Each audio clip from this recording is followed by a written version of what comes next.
ملیهای زردی تو دل بارم کرد مهربان،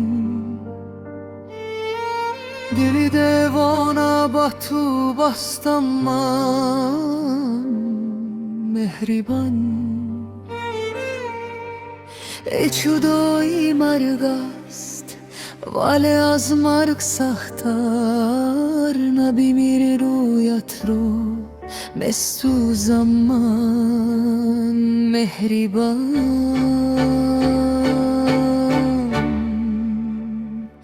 مهربانه مهربان، به تو تاریک است آسمانم. مهربانه مهربان، به تو گم گشته است ترکانم.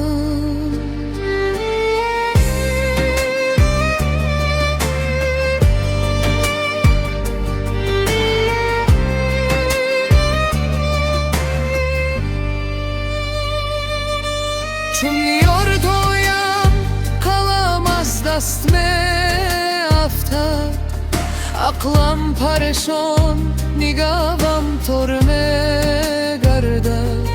شلوایشم به تو می لرزد از سردی، عشق با کاغذ نوشته نمی گردد.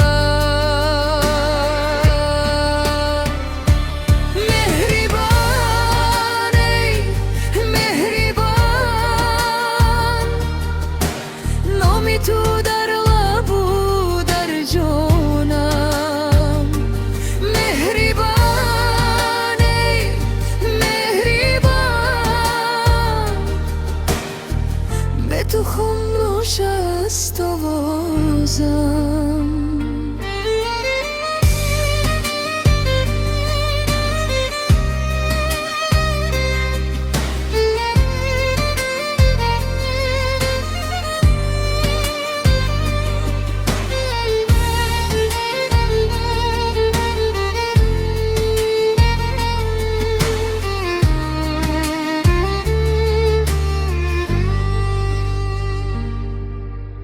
طبیبان دردی دلم را نمیدانند، دوای روز عشق دیگر نمیشناسند.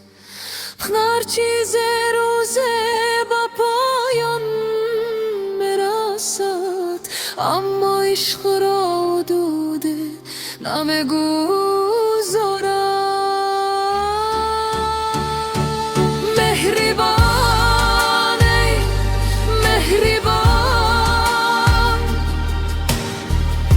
تو مسی زد این جانم، مهربانه